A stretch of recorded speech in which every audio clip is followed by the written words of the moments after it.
देखिए, smart city की कल्पना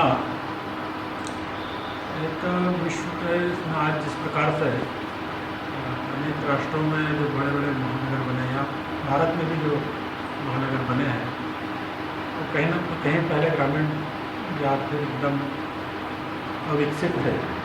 तो विकास हुआ, विकासशील तो श्रेणी में आए, तो विकसित हुए, तो निश्चित रूप से वहाँ के उन सारी बातों पर गौर किया गया।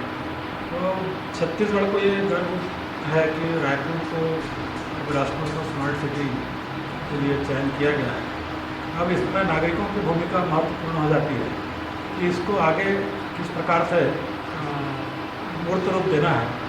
उसके लिए सबसे पहले तो मैं मानता हूँ कि नागरिकों का जागरूक होना बहुत आवश्यक है। जब तक जिनके लिए ये योजना बन रही है, जिनके भविष्य के लिए बन रही है, जिनके भावी पीढ़ी के लिए बन रही है, यदि वो जागरूक नहीं हुए तो ये फिर योजना असफल हो सकती है। इसलिए छोटी छोटी बातें जिस प्रकार से माननीय मोदी जी कर रहे हैं कि सफाई के बारे में हम जागरूक हों, अपने घर में, अपने घर के आसपास, सड़क पर, जहाँ भी हम हैं, हमारी मानसिकता सफाई की होनी चाहिए। साफ़ सुथरा शहर ये सबसे बड़ी। फिर स्वास्थ्य की दृष्टि से उसकी सफाई से जुड़ा हुआ स्वास्थ्य भी है, तो स्वास्थ्य के लिए भी हम जागरूक होंगे।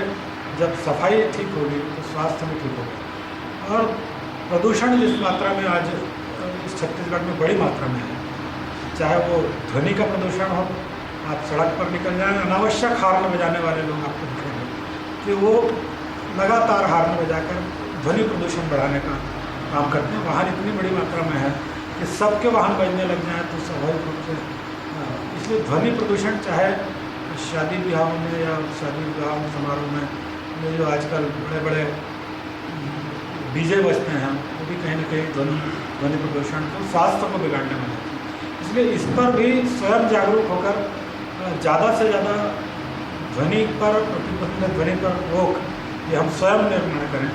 फिर जो कल कारखाने हैं, इसका जिस प्रकार से आज प्रदूषण बढ़ते जा रहा है, वो भी कहीं ना कहीं हमारे लिए सिटी को गंदा करने वाला है, स्वास्थ्य को खराब करने वाला है।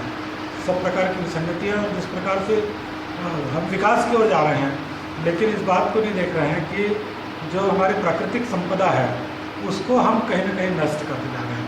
सड़क का चौड़ीकरण हम करते जा रहे हैं, तो हम वृक्षों को बेतरतीबी से काटते जा रहे हैं। उसको हम ऐसी योजना बनाएं कि उन वृक्षों को स्थायित्व प्रदान करें, उसको एजिटीज रखें और विकास भी साथ में करें। तो निश्चित रूप से उस वृक्षों का जो हमारा प्राकृतिक संपदा है, वृक्ष हैं, जंगल हैं, इसको यदि हमने काटना प्रारंभ कर दिया तो निश्चित रूप से हम कहीं न कहीं विकास के साथ साथ विनाश भी ला रहे हैं। तो इसलिए इस बात को देखना है कि विनाश न आए और विकास भी हो। इस दृष्टि से हमने विदेशों में हम देखते हैं कि जो हरियाली है वो लोगों के स्वास्थ्य को बचा रही है। हरियाली है वो कहीं ना कहीं बच्चों के खेल के लिए सब प्रकार से विकास भी हो रहा है और स्वास्थ्य भी सुरक्षित रह रहा है। फिर स्वयं जागरूकता जो है, अपने हेल्थ के प्रति कॉन्शियस रहना, उसके लिए आजकल साइकिलिंग यदि कोई करता है तो उस पर हाथ आता है कि साइकिल चला रहा है, लेकिन विदेशों में आप देखेंगे कि साइकिल चलाना ही सबसे बड़ी, चाहे कितना भी कार वाले हो, दो कारें मेंटेन करते होंगे, लेकिन साइकिल जरूर चलाता है। इसलिए मोदी जी ने साइकिल सप्ताह में एक दिन चलाने की बात कही, लेकिन हमारे यहाँ उसको हादसे की दृष्टि से कि इसकी हालत ख़राब है इसलिए साइकिल चला रहा है, ये बात जो है ये हम स्वास्थ्य से नहीं जोड़ते हैं, बल्कि उसको हास्य प्रयास की दृष्टि से जोड़ते हैं। तो इसके लिए भी एक मुहिम चले कि साइकिल चलाने के लिए भी हमारी जितनी सड़क चौड़ीकरण कर रहे हैं तो उसमें साइकिल पथ भी बने, दौड़ने का पथ भी बने, पैदल चलने का पथ भी बने। तो ये जो जागरूकता होगी, ये स्वास्थ्य के प्रति भी होगी, तो अच्छे नागरिक होंगे तो अच्छा शहर होगा। अच्छे नागरिक ही नहीं होंगे तो शहर कहाँ से अच्छा होगा। स्मार्ट नागरिक बनना पड़ेगा तब स्मार्ट सिटी होगी।